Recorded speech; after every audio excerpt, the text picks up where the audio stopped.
원리 강사 김범수입니다. 이번 시간에는 창조 원리에 대해서 말씀드리겠습니다. 눈에 보이지 않는 하나님에 대해서 우리는 어떻게 알 수 있을까요?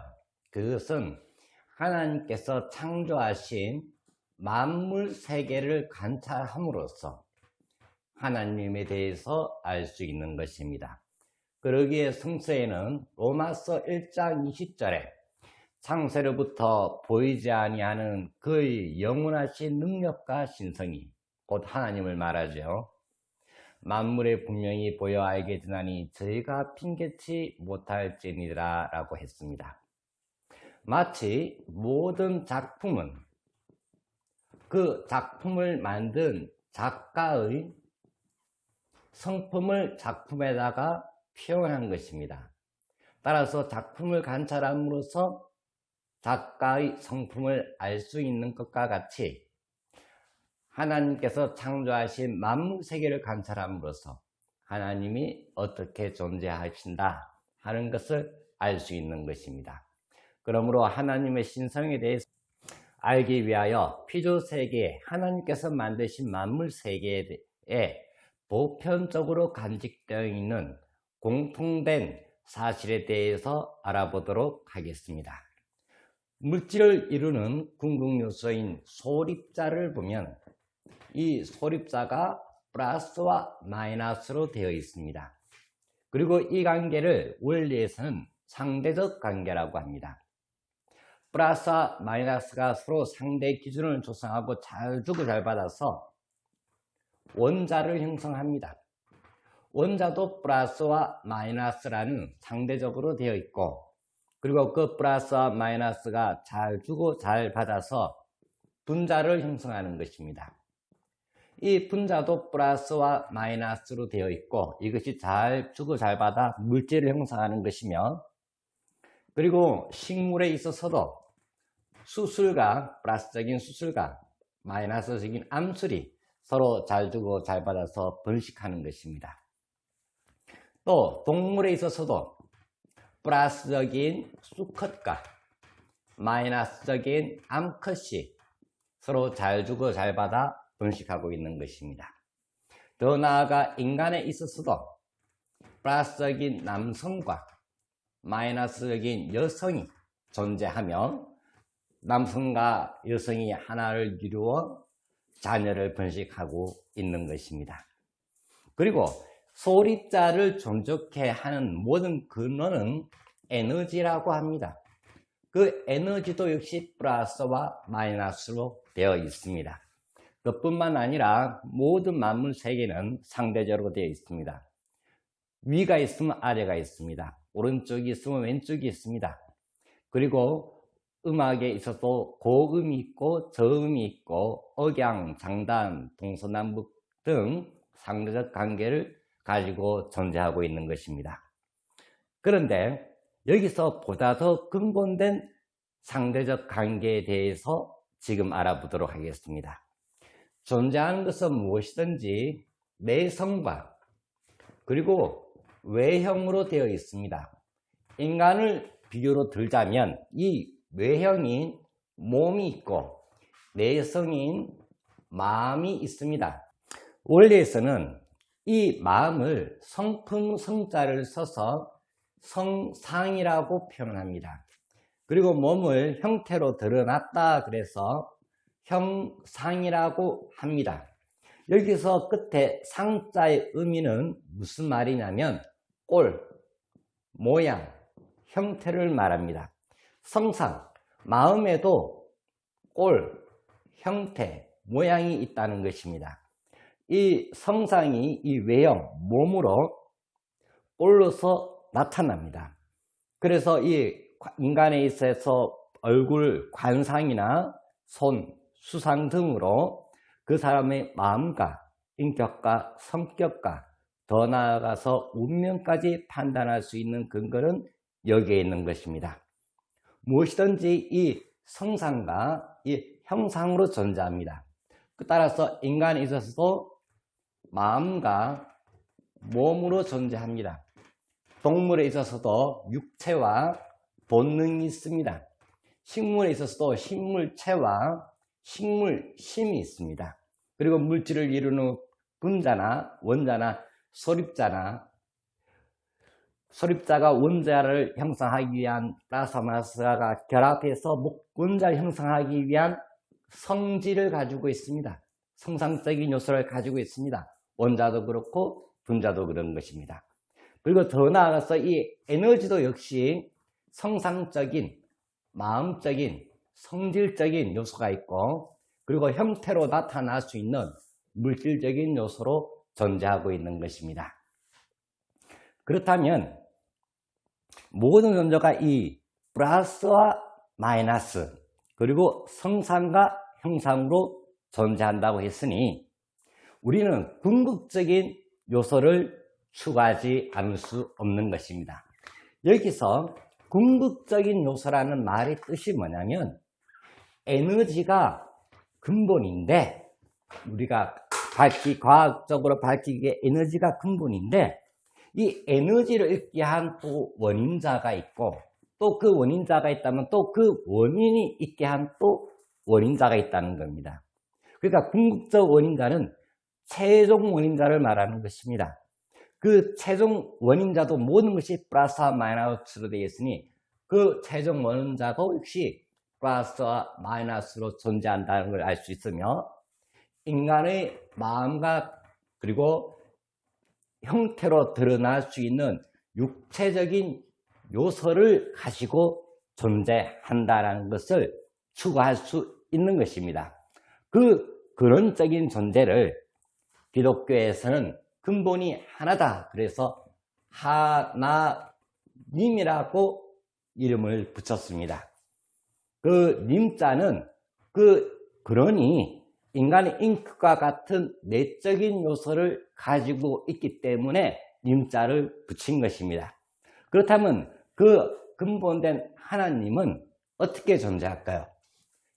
우리가 자녀가 태어나는데 부모가, 아버지 혼자서 자녀가 태어납니까? 어머니 혼자서 자녀를 태어나게 할 수 있습니까? 아버지와 어머니가 하나를 이루어서 그때 자녀가 태어나는 것입니다.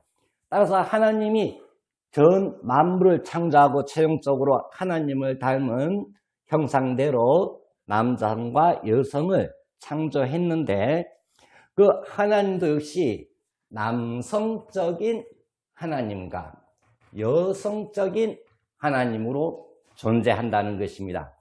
그래서 이 남성적인 하나님과 여성적인 하나님을 하나로 통일시켜서 거룩하다, 공중의 하늘을 뜻하는 것이 아니라 거룩하다는 뜻의 하늘을 붙여서 하늘 부모님이다 라고 원리에서는 정의를 내리는 것입니다. 이러한 원리에 의해서 하나님은 아버지 하나님과 어머니 하나님이 하늘 부모님으로 존재하고, 그리고 우리 인간은 그 하늘 부모님으로부터 남자와 여자, 자녀로 창조가 이루어진 것입니다. 그런데 동양 철학을 보게 되면 근본은 태극이라고 합니다. 태극은 플러스와 마이너스의 합일체입니다. 거기서 플러스와 마이너스, 음량이 분리되어 창조된다고 했습니다. 그리고 그 음량에서 목, 화, 토, 금, 수라는 오행이 창조, 번식이 일어난다고 했습니다. 이 목화토금수는 뭐냐면 만물을 구성하는데 나무, 불, 흙, 금, 수, 오행으로 만물이 구성되었다는 것입니다. 따라서 이 목화토금수는 5가지 요소의 형상적인 것을 동양적에서 철학에서 표현했습니다. 또 성상적인, 마음적인 요소가 있습니다.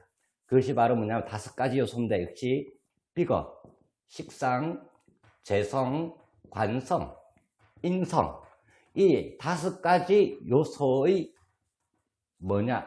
성상적인 요소가 있다는 것입니다. 여기서 더 깊게 들어가면 우리 인간은 오행을 가지고 존재하는데 목이 많으냐 화가 많으냐 그 비율에 따라 비겁이 강하냐, 식상이 강하냐, 거기에 따라 그 사람의 사주를 통해서 그 사람의 마음을 파악하게 됩니다. 비겁이 많은 사람은 무모하고 저돌적이고, 식상이 많은 사람은 간섭받는 걸 굉장히 싫어하고 예술적이며, 재성이 많은 사람은 상대방의 기분을 잘 맞춰주지만 심기가 상하면 180도 돌변해서 상대방을 질리게끔 해버리는 그런 성품이 있고, 관성이 많으면 남의 이목을 많이 의식하고, 인성이 많으면 발랄하다. 이런 기본적인 그러한 성품을 다루고 있는 것입니다. 그렇고 이 음과 양은 도라고 했습니다. 도는 곧 말씀이라고 했습니다. 기독교에서는 하나님이라고 그랬습니다. 여호와 하나님. 그 하나님은 말씀으로 천지를 창조했다고 했습니다. 결국 동양 철학으로 보면 하나님과 태극은 이름이 다르다 뿐이지 그 구성을 보면 동일합니다. 음양을 도라고 했고, 도에서 만물이 형성되었다. 그리고 하나님은 말씀으로 만물을 창조했다. 성경과 동양 철학은 일치를 합니다. 원리를 통해서 보면 일치하는 것입니다. 따라서 동양 철학에서는 근본을 태극이라는 이름을 붙였고, 기독교 서양 철학에서는 여호와 하나님이라고 이름을 붙였는데, 창조 원리에서 말하는 것은 그것은 동서양에서 이름을 다르게 붙였을 뿐 하나의 동일한 존재를 역시 공통적으로 밝히고 있다는 것입니다. 원리에서는 이 공통적인 요소를 하나님에 대하여 하늘 거룩한 부모님이다, 이렇게 정의를 내리는 것입니다. 그러면 성상과 형상과 그리고 플러스와 마이너스, 그러니까 양성과 음성은 어떤 관계를 가지고 있느냐? 성상은 마음입니다. 마음, 성품입니다. 그 다음에 형상은 몸입니다. 근데 이 성상이 플러스고 형상이 마이너스냐? 절대 그렇지가 않습니다. 이 플러스와 마이너스의 개념과 성상과 형상의 개념을 같이 봐서는 안 됩니다. 이 성상 안에, 그러니까 마음 안에 플러스 남자의 마음이 있고 마이너스 여자의 마음이 있습니다. 또 형상은 어떻습니까? 몸 플러스 남자의 몸이 있고 마이너스 여자의 몸이 있는 것입니다.